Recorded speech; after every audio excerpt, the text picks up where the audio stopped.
ಯಾವಾಗಲೂ ಒಂದೇ ರೀತಿ ತಿಂಡಿ ತಿಂದು ಬೇಜಾರಾಗಿದ್ರೆ ನಾನು ತಿಳಿಸ್ಕೊಡುವಂಥ ಈ ರೆಸಿಪೀಸ್ನ ಟ್ರೈ ಮಾಡಿ. ಬೆಳಿಗ್ಗೆ ತಿಂಡಿಗೆ ಅಥವಾ ಮಕ್ಕಳ ಟಿಫನ್ ಬಾಕ್ಸ್ಗೆ ತುಂಬ ಕ್ವಿಕ್ಕಾಗಿ ಮಾಡ್ಕೊಳ್ಬೋದು. 6 ಡಿಫ್ರೆಂಟ್ ಆಗಿರುವಂಥ ಬೆಳಗಿನ ತಿಂಡಿ ಮಾಡೋದನ್ನು ತಿಳಿಸ್ಕೊಡ್ತಾ ಇದ್ದೀನಿ.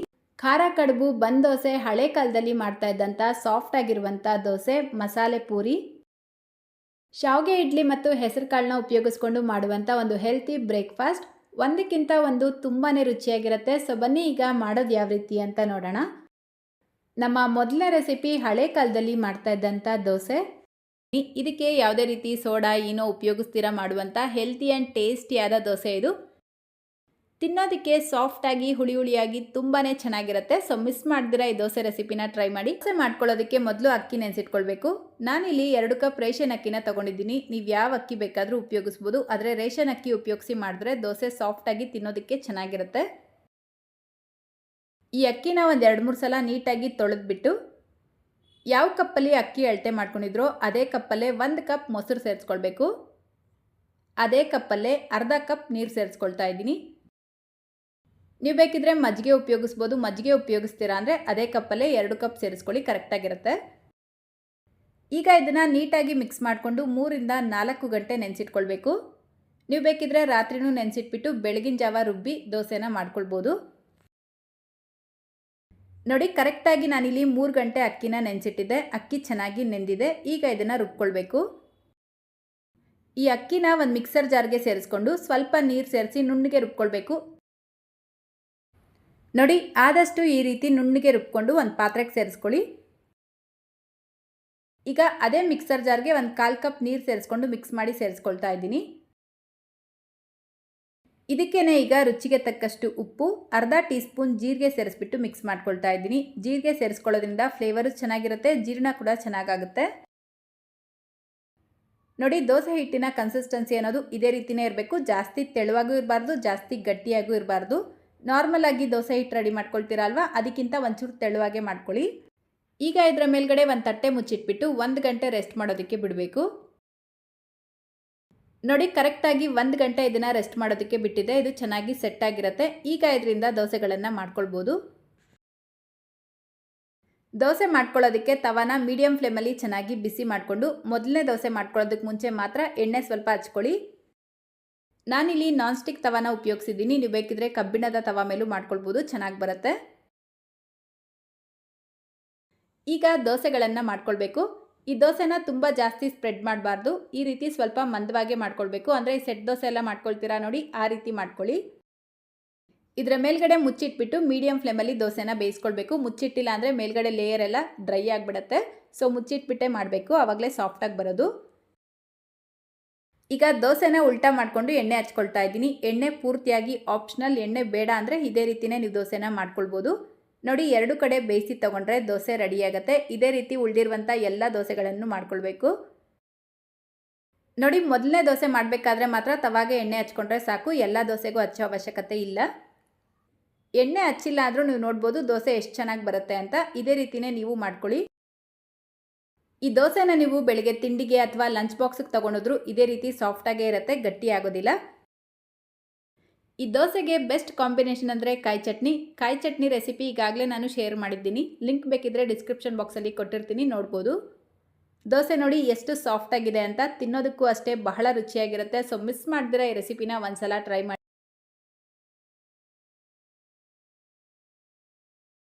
ಅಕ್ಕಿ ಮತ್ತು ಬೇಳೆನ ನೆನೆಸಿಟ್ಬಿಟ್ಟು ಮಾಡುವಂಥ ಈ ಪೂರಿ ತಿನ್ನೋದಕ್ಕೆ ಬಹಳ ಟೇಸ್ಟಿಯಾಗಿರುತ್ತೆ.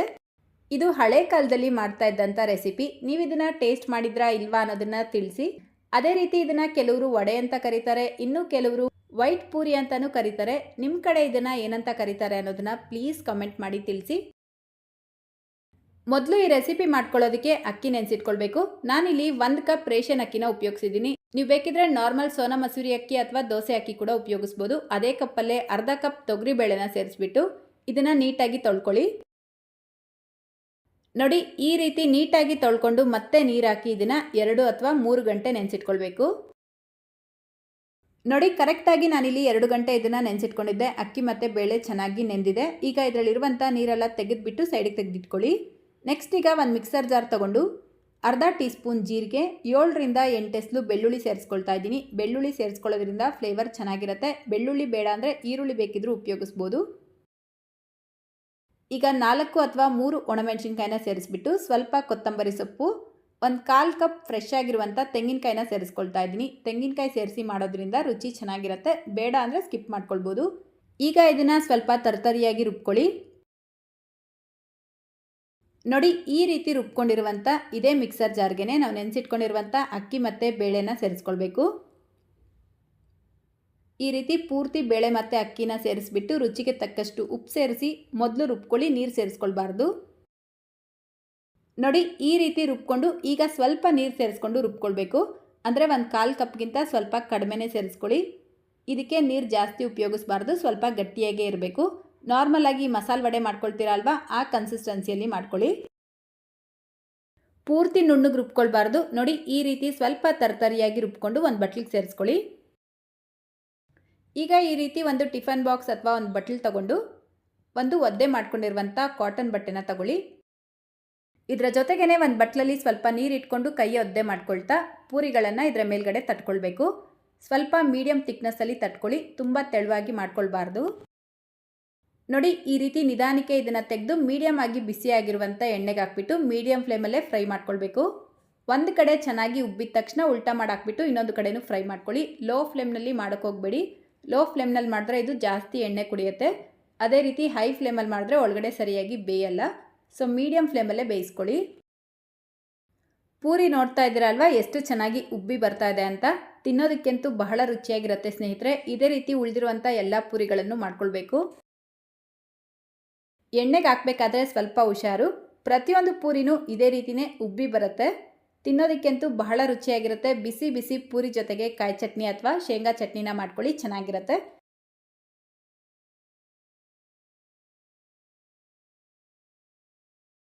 ನಮ್ಮ ನೆಕ್ಸ್ಟ್ ರೆಸಿಪಿ ತುಂಬಾ ಹೆಲ್ತಿ ಆ್ಯಂಡ್ ಟೇಸ್ಟಿಯಾಗಿರುವಂಥ ಇನ್ಸ್ಟೆಂಟ್ ಬನ್ ದೋಸೆ.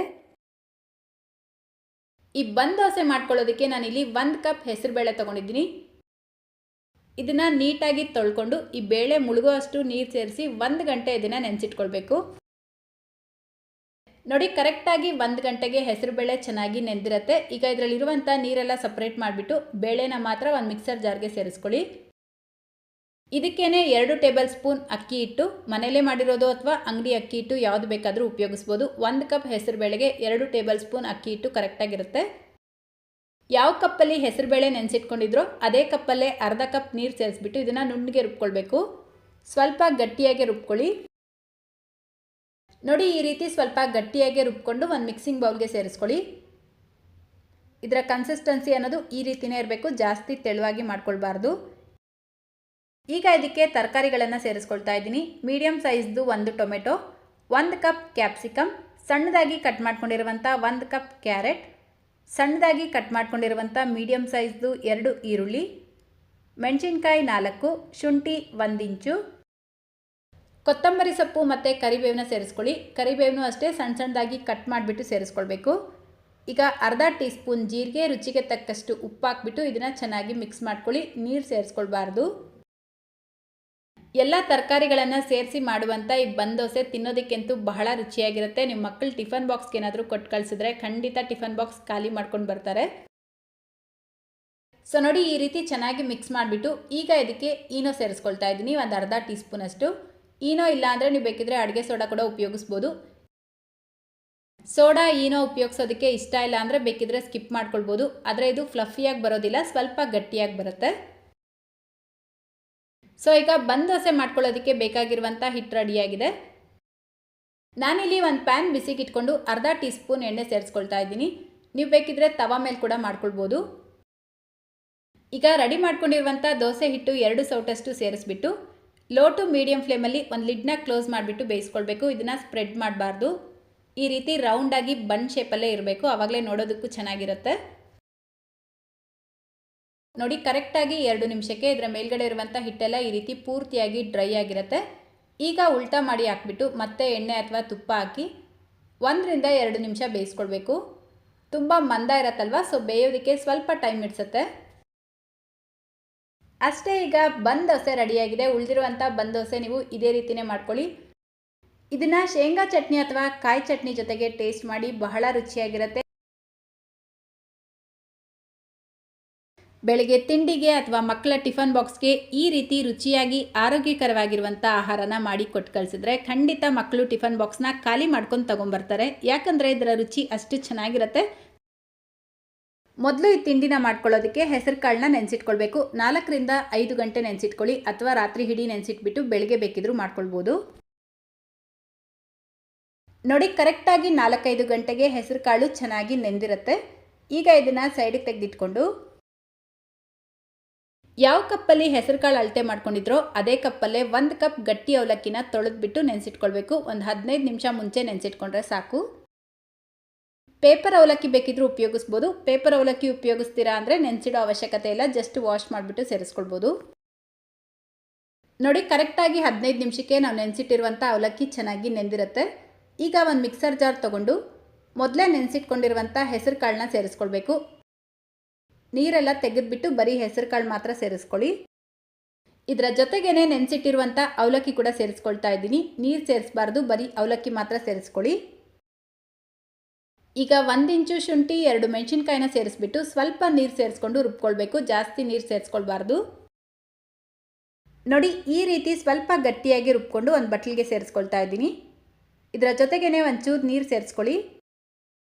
ಈಗ ರುಚಿಗೆ ತಕ್ಕಷ್ಟು ಉಪ್ಪು, ಸಣ್ಣದಾಗಿ ಕಟ್ ಮಾಡ್ಕೊಂಡಿರುವಂಥ ಕ್ಯಾಪ್ಸಿಕಮ್ ಅರ್ಧ ಕಪ್, ಟೊಮೆಟೊ ಅರ್ಧ ಕಪ್, ಈರುಳ್ಳಿ ಅರ್ಧ ಕಪ್ ಸೇರಿಸ್ಕೊಂಡಿದ್ದೀನಿ. ಇದೆಲ್ಲ ಸೇರಿಸ್ಬಿಟ್ಟು ಒಂದು ಸಲ ಮಿಕ್ಸ್ ಮಾಡಿಕೊಂಡು ಸಣ್ಣದಾಗಿ ಕಟ್ ಮಾಡ್ಕೊಂಡಿರುವಂಥ ಮೆಂತ್ಯ ಸೊಪ್ಪು 1 ಕಪ್, ಕೊತ್ತಂಬರಿ ಸೊಪ್ಪು ಅರ್ಧ ಕಪ್ ಸೇರಿಸ್ಕೊಂಡು ಮಿಕ್ಸ್ ಮಾಡ್ಕೊಳ್ಳಿ. ಈ ಮೆಂತ್ಯ ಸೊಪ್ಪಿಗೆ ಬದಲಾಗಿ ನೀವು ಸಬ್ಸಿಗೆ ಸೊಪ್ಪು ಕೂಡ ಉಪಯೋಗಿಸ್ಬೋದು. ಸೊಪ್ಪು ಬೇಡ ಅಂದರೆ ಬೇಕಿದ್ರೆ ಸ್ಕಿಪ್ ಮಾಡ್ಕೊಳ್ಬೋದು. ನೋಡಿ, ಇದೆಲ್ಲವನ್ನು ಈಗ ಚೆನ್ನಾಗಿ ಮಿಕ್ಸ್ ಮಾಡ್ಕೊಳ್ಳಿ. ಇದು ತುಂಬ ಗಟ್ಟಿ ಇದೆ ಅಂತ ಅನ್ನಿಸ್ತಾ ಇದೆ, ಸೊ 1/4 ಕಪ್ ನೀರು ಸೇರಿಸ್ಬಿಟ್ಟು ಮಿಕ್ಸ್ ಮಾಡ್ಕೊಳ್ತಾ ಇದ್ದೀನಿ. ಕನ್ಸಿಸ್ಟೆನ್ಸಿ ನೋಡ್ಬೋದು, ಇದೇ ರೀತಿಯೇ ಇರಬೇಕು, ತುಂಬ ತೆಳುವಾಗಿ ಮಾಡ್ಕೊಳ್ಬಾರ್ದು. ಈಗ ತವಾನ ಮೀಡಿಯಂ ಫ್ಲೇಮಲ್ಲಿ ಬಿಸಿ ಮಾಡಿಕೊಂಡು ಒಂದು ಅರ್ಧ ಟೀ ಸ್ಪೂನ್ ಎಣ್ಣೆ ಸೇರಿಸಿ ಸ್ಪ್ರೆಡ್ ಮಾಡಿಬಿಟ್ಟು ದೋಸೆಗಳನ್ನು ಮಾಡ್ಕೊಳ್ಬೇಕು. ಈ ರೀತಿ ಚಿಕ್ಕ ಚಿಕ್ಕ ದೋಸೆನ ಮಾಡ್ಕೊಳ್ಳಿ. ತುಂಬ ತೆಳುವಾಗಿ ಸ್ಪ್ರೆಡ್ ಮಾಡಬೇಡಿ, ಅದೇ ರೀತಿ ತುಂಬ ಮಂದವಾಗೂ ಮಾಡಬಾರ್ದು. ಈ ರೀತಿ ಸ್ವಲ್ಪ ಮೀಡಿಯಂ ಥಿಕ್ನೆಸ್ ಇರಲಿ. ಈಗ ಇದನ್ನು ಮೀಡಿಯಂ ಫ್ಲೇಮಲ್ಲೇ ಬೇಯಿಸ್ಕೊಳ್ಬೇಕು. ಇದರ ಮೇಲ್ಗಡೆ ಬೇಕಿದ್ರೆ ಸ್ವಲ್ಪ ಎಣ್ಣೆ ಅಥವಾ ತುಪ್ಪ ಹಾಕ್ಕೊಳ್ಳಿ, ಬೇಡ ಅಂದರೆ ಸ್ಕಿಪ್ ಮಾಡ್ಕೊಳ್ಬೋದು. ಒಂದು ಕಡೆ ಚೆನ್ನಾಗಿ ಫ್ರೈ ಆದಮೇಲೆ ನಿಧಾನಕ್ಕೆ ಉಲ್ಟಾ ಮಾಡಿಕೊಂಡು ಮತ್ತೊಂದು ಕಡೆ ಬೇಯಿಸ್ಕೊಳ್ಬೇಕು. ಈ ದೋಸೆ ಮಾಡ್ಕೊಳ್ಳೋದಕ್ಕೆ ನಾನ್ ಸ್ಟಿಕ್ ತವಾ ಅಥವಾ ಕಬ್ಬಿಣದ ತವಾ ಕೂಡ ಉಪಯೋಗಿಸ್ಬೋದು, ಚೆನ್ನಾಗಿ ಬರುತ್ತೆ.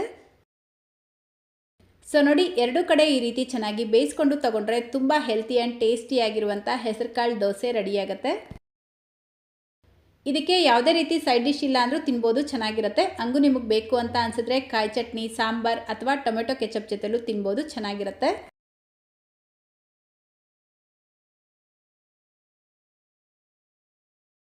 ಅವಲಕ್ಕಿನ ಉಪಯೋಗಿಸ್ಕೊಂಡು ಬೆಳಗ್ಗೆ ತಿಂಡಿಗೆ ಸಿಂಪಲ್ ಆ್ಯಂಡ್ ಟೇಸ್ಟಿಯಾಗಿರುವಂಥ ಈ ಖಾರ ಕಡುಬುನ ಮಾಡ್ಕೊಂಡು ತಿನ್ನಿ. ಎಷ್ಟು ಕಡುಬು ತಿಂತೀರಾ ಅಂತ ಲೆಕ್ಕನೇ ಇರಲ್ಲ, ಅಷ್ಟು ಚೆನ್ನಾಗಿರುತ್ತೆ. ತುಂಬ ಸಿಂಪಲ್ ರೆಸಿಪಿ. ಈ ಕಡುಬು ಮಾಡ್ಕೊಳ್ಳೋದಕ್ಕೆ ನಾನಿಲ್ಲಿ 1 ಕಪ್ ಗಟ್ಟಿ ಅವಲಕ್ಕಿನ ತೊಗೊಂಡಿದ್ದೀನಿ. ನೀವು ಬೇಕಿದ್ರೆ ಪೇಪರ್ ಅವಲಕ್ಕಿ ಕೂಡ ಉಪಯೋಗಿಸ್ಬೋದು. ಪೇಪರ್ ಅವಲಕ್ಕಿ ಉಪಯೋಗಿಸ್ತೀರಾ ಅಂದರೆ ನೆನೆಸಿಡೋ ಅವಶ್ಯಕತೆ ಇಲ್ಲ, ಜಸ್ಟ್ ವಾಶ್ ಮಾಡಿಬಿಟ್ಟು ಉಪಯೋಗಿಸ್ಬೋದು. ಈ ಅವಲಕ್ಕಿನ ನೀಟಾಗಿ ತೊಳ್ಕೊಂಡು ನೋಡಿ, ಇದರಲ್ಲಿ 1/4 ಕಪ್ಪಷ್ಟು ನೀರು ಸೇರಿಸ್ಕೊಂಡಿದ್ದೀನಿ. ಜಾಸ್ತಿ ನೀರು ಸೇರಿಸ್ಕೊಳ್ಬಾರ್ದು. ಇದನ್ನು ಈಗ ಒಂದು 15 ನಿಮಿಷ ನೆನೆಸಿಡಬೇಕು. ನೆಕ್ಸ್ಟ್ ಈಗ ಅದೇ ಕಪ್ಪಲ್ಲೇ 1/4 ಕಪ್ ಉಪ್ಮಾ ರವೆನ ತೊಗೊಂಡಿದ್ದೀನಿ.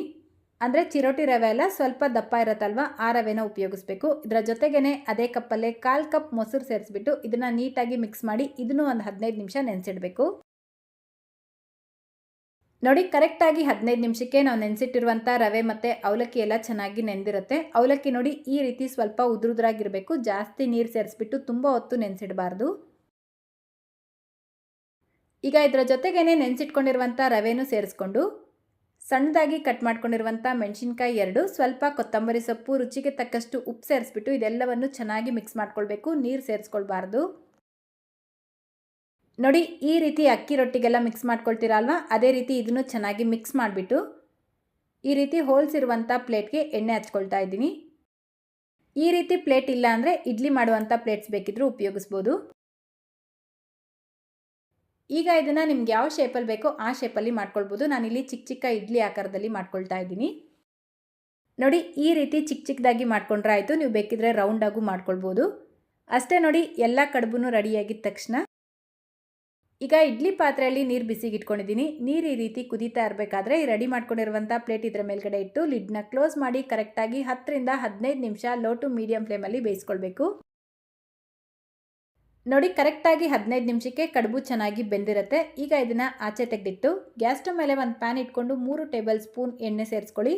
ಎಣ್ಣೆ ಬಿಸಿಯಾಗಿದ್ದ ತಕ್ಷಣ ಇದಕ್ಕೆ ಅರ್ಧ ಟೀ ಸ್ಪೂನ್ ಸಾಸಿವೆ, 1 ಟೀ ಸ್ಪೂನ್ ಉದ್ದಿನಬೇಳೆ, ಸ್ವಲ್ಪ ಕರಿಬೇವನ್ನ ಸೇರಿಸ್ಕೊಂಡು ಈಗ 1 ಟೀ ಸ್ಪೂನ್ ಬಿಳಿ ಎಳ್ಳು ಸೇರಿಸ್ಬಿಟ್ಟು ಜಸ್ಟ್ 1 ಸೆಕೆಂಡ್ ಫ್ರೈ ಮಾಡಿಕೊಂಡು ನಾವು ರೆಡಿ ಮಾಡಿ ಇಟ್ಕೊಂಡಿರುವಂಥ ಕಡುಬುಗಳನ್ನು ಸೇರಿಸ್ಕೊಳ್ಬೇಕು. ಈಗ ಲಾಸ್ಟಲ್ಲಿ ಅರ್ಧ ಟೀ ಸ್ಪೂನ್ ಚಿಲ್ಲಿ ಫ್ಲೇಕ್ಸ್, ಸ್ವಲ್ಪ ಕೊತ್ತಂಬರಿ ಸೊಪ್ಪು, ಸ್ವಲ್ಪ ಉಪ್ಪು ಸೇರಿಸ್ಬಿಟ್ಟು ಈ ರೀತಿ ಸ್ಪೂನಿಂದ ನಿಧಾನಕ್ಕೆ ಮಿಕ್ಸ್ ಮಾಡ್ಕೊಳ್ಬೇಕು. ಮೀಡಿಯಂ ಫ್ಲೇಮಲ್ಲೇ ಒಂದು 2 ನಿಮಿಷ ಇದನ್ನು ಚೆನ್ನಾಗಿ ಮಿಕ್ಸ್ ಮಾಡಿಕೊಂಡು ತಗೊಂಡ್ರೆ ತುಂಬಾ ರುಚಿಯಾಗಿರುವಂಥ ಖಾರ ಕಡುಬು ರೆಡಿಯಾಗುತ್ತೆ. ನೋಡೋದಕ್ಕೆ ಕಲರ್ಫುಲ್ಲಾಗಿ, ತಿನ್ನೋದಕ್ಕೆ ಬಹಳ ರುಚಿಯಾಗಿರುವಂಥ ಈ ಕಡುಬು ಮಕ್ಕಳಿಗಂತೂ ತುಂಬ ಇಷ್ಟ ಆಗುತ್ತೆ. ಮಕ್ಕಳಿಗೆ ಎಲ್ಲ ದೊಡ್ಡವ್ರಿಗೂ ಇಷ್ಟ ಆಗುತ್ತೆ. ನೀವು ಯಾವತ್ತೂ ಟ್ರೈ ಮಾಡಿಲ್ಲ ಅಂದರೆ ಒಂದು ಸಲ ಆದರೂ ಟ್ರೈ ಮಾಡಿ. ಈ ಖಾರ ಕಡುಬು ಜೊತೆಗೆ ಕಾಯಿ ಚಟ್ನಿ ಮಾಡ್ಕೊಳ್ಳಿ, ಎಕ್ಸಲೆಂಟ್ ಕಾಂಬಿನೇಷನ್. ಬಿಸಿ ಬಿಸಿ ಶಾವಿಗೆ ಇಡ್ಲಿ. ನಾನಿವತ್ತು ರೈಸ್ ಶಾವಿಗೆನ ಉಪಯೋಗಿಸ್ಕೊಂಡು ಇಡ್ಲಿ ಮಾಡ್ಕೊಳ್ಳೋದನ್ನು ತಿಳಿಸ್ಕೊಡ್ತಾ ಇದ್ದೀನಿ. ಬೆಳಗ್ಗೆ ತಿಂಡಿಗೆ ಮಾಡ್ಕೊಳ್ಳಿ, ಸಕ್ಕತ್ತಾಗಿರುತ್ತೆ. ಈ ಇಡ್ಲಿ ಮಾಡೋದಕ್ಕೆ ನಾನಿಲ್ಲಿ ಅಕ್ಕಿ ಶಾವಿಗೆನ ತೊಗೊಂಡಿದ್ದೀನಿ. ನೀವು ಬೇಕಿದ್ರೆ ನಾರ್ಮಲ್ ಶಾವಿಗೆ ಕೂಡ ಉಪಯೋಗಿಸ್ಬೋದು, ಆದರೆ ಟೇಸ್ಟ್ ಸ್ವಲ್ಪ ಡಿಫ್ರೆಂಟ್ ಇರುತ್ತೆ. ಇದೇ ಬ್ರ್ಯಾಂಡಲ್ಲಿ ಇದೇ ಶಾವಿಗೆನೇ ಉಪಯೋಗಿಸ್ಬೇಕು ಅಂತ ಏನಿಲ್ಲ, ನಿಮ್ಗೆ ಯಾವ್ದು ಸಿಗುತ್ತೋ ಅದನ್ನು ಉಪಯೋಗಿಸ್ಕೊಂಡು ಮಾಡ್ಕೊಳ್ಳಿ. ಈಗ ಒಂದು ಬಟ್ಲಿಗೆ 1 ಕಪ್ ಮೊಸರು ಸೇರಿಸ್ಕೊಂಡು ಚೆನ್ನಾಗಿ ಬೀಟ್ ಮಾಡ್ಕೊಳ್ಬೇಕು. ಯಾವುದಾದ್ರೂ 1 ಕಪ್ ಅಳತೆಗೋಸ್ಕರ ಇಟ್ಕೊಂಡು ಅದರಲ್ಲೇ ಅಳತೆ ಮಾಡ್ಕೊಳ್ಳಿ. ನೋಡಿ ಈ ರೀತಿ ಬೀಟ್ ಮಾಡ್ಕೊಂಡಿದ್ದಕ್ಕೆ ಸಣ್ಣದಾಗಿ ಕಟ್ ಮಾಡ್ಕೊಂಡಿರುವಂಥ ಮೀಡಿಯಮ್ ಸೈಜ್ದು 1 ಈರುಳ್ಳಿ, ತುರಿದಿಟ್ಕೊಂಡಿರುವಂಥ ಕ್ಯಾರೆಟ್ ಸ್ವಲ್ಪ, ಕೊತ್ತಂಬರಿ ಸೊಪ್ಪು ಸ್ವಲ್ಪ ಸೇರಿಸ್ಕೊಂಡು ಮಿಕ್ಸ್ ಮಾಡ್ಕೊಳ್ಬೇಕು. ಇದರ ಜೊತೆಗೆ ನೀವು ಬೇಕಿದ್ರೆ ಕ್ಯಾಪ್ಸಿಕಮ್ ಕೂಡ ಸೇರಿಸ್ಕೊಳ್ಬೋದು. ನೋಡಿ ಇದೆಲ್ಲವನ್ನು ಈ ರೀತಿ ನೀಟಾಗಿ ಮಿಕ್ಸ್ ಮಾಡಿಕೊಂಡು ಈಗ ಯಾವ ಕಪ್ಪಲ್ಲಿ ಮೊಸರು ಅಳತೆ ಮಾಡ್ಕೊಂಡಿದ್ರೋ ಅದೇ ಕಪ್ಪಲ್ಲೇ 2 ಕಪ್ ಶಾವಿಗೆನ ಸೇರಿಸ್ಕೊಳ್ಬೇಕು. 2 ಕಪ್ ಶಾವಿಗೆ ತಗೊಂಡ್ರೆ 1 ಕಪ್ ಮೊಸರು ಕರೆಕ್ಟಾಗಿರುತ್ತೆ. ಸಾಕಾಗಿಲ್ಲ ಅಂದರೆ ಒಂಚೂರು ನೀರು ಸೇರಿಸ್ಬಿಟ್ಟು ಮಿಕ್ಸ್ ಮಾಡ್ಕೊಳ್ಬೋದು. ನೋಡಿ ಈ ರೀತಿ ಚೆನ್ನಾಗಿ ಮಿಕ್ಸ್ ಮಾಡಿಬಿಟ್ಟು ಲಿಡ್ನ ಕ್ಲೋಸ್ ಮಾಡಿ 10 ನಿಮಿಷ ಇದನ್ನು ರೆಸ್ಟ್ ಮಾಡೋದಕ್ಕೆ ಬಿಡಬೇಕು. ನೆಕ್ಸ್ಟ್ ಈಗ ಗ್ಯಾಸ್ ಸ್ಟವ್ ಮೇಲೆ ಈ ರೀತಿ ಒಂದು ಚಿಕ್ಕ ಪ್ಯಾನ್ ಇಟ್ಬಿಟ್ಟು 2 ಟೀ ಸ್ಪೂನ್ ಎಣ್ಣೆ ಸೇರಿಸ್ಕೊಳ್ಳಿ. ಎಣ್ಣೆ ಬಿಸಿಯಾಗಿದ್ದ ತಕ್ಷಣ ಅರ್ಧ ಟೀ ಸ್ಪೂನ್ ಸಾಸಿವೆ, 1/4 ಟೀ ಸ್ಪೂನ್ ಜೀರಿಗೆ, 1 ಟೇಬಲ್ ಸ್ಪೂನ್ ಕಡಲೆಬೇಳೆನ ಸೇರಿಸ್ಕೊಂಡು ಫ್ರೈ ಮಾಡ್ಕೊಳ್ಬೇಕು. ಈಗ ಇದನ್ನು ನೆನೆಸಿಟ್ಕೊಂಡಿರುವಂಥ ಶಾವಿಗೆ ಜೊತೆಗೆ ಸೇರಿಸ್ಕೊಂಡು ರುಚಿಗೆ ತಕ್ಕಷ್ಟು ಉಪ್ಪು ಹಾಕಿ ಮಿಕ್ಸ್ ಮಾಡ್ಕೊಳ್ಬೇಕು. ಈ ಇಡ್ಲಿ ಮಾಡ್ಕೊಳ್ಳೋದಕ್ಕೆ ಸೋಡಾ ಏನು ಉಪಯೋಗಿಸೋದು ಬೇಡ, ಇದೇ ರೀತಿಯೇ ಇಡ್ಲಿ ಮಾಡ್ಕೊಳ್ಬೋದು. ಸೊ ನೋಡಿ ಈ ರೀತಿ ಮಿಕ್ಸ್ ಮಾಡಿಕೊಂಡು ಇಡ್ಲಿ ಪ್ಲೇಟ್ಸ್ಗೆ ಎಣ್ಣೆ ಹಚ್ಬಿಟ್ಟು ಈ ರೆಡಿ ಮಾಡ್ಕೊಂಡಿರುವಂಥ ಶಾವಿಗೆನ ಫಿಲ್ ಮಾಡ್ಕೊಳ್ಬೇಕು. ಸ್ವಲ್ಪ ಲೈಟಾಗಿ ಪ್ರೆಸ್ ಮಾಡಿಕೊಂಡು ನೀಟಾಗಿ ಫಿಲ್ ಮಾಡ್ಕೊಳ್ಳಿ. ಈ ರೀತಿ ಇಡ್ಲಿ ಪ್ಲೇಟ್ಸ್ಗೆ ಇದನ್ನು ಫಿಲ್ ಮಾಡಿಕೊಂಡು ಇಡ್ಲಿ ಪಾತ್ರೆಯಲ್ಲಿ ನೀರು ಬಿಸಿಗೆ ಇಟ್ಕೊಂಡಿದ್ದೀನಿ. ನೀರು ಈ ರೀತಿ ಕುದಿ ಬಂದಮೇಲೆ ನಾವು ರೆಡಿ ಮಾಡ್ಕೊಂಡಿರುವಂಥ ಇಡ್ಲಿ ಪ್ಲೇಟ್ಸ್ನ ಈ ಪಾತ್ರೆ ಒಳಗಡೆ ಇಟ್ಟು ಲಿಡ್ನ ಕ್ಲೋಸ್ ಮಾಡಿ ಮೀಡಿಯಂ ಫ್ಲೇಮಲ್ಲೇ 10 ರಿಂದ 12 ನಿಮಿಷ ಬೇಯಿಸ್ಕೊಳ್ಬೇಕು.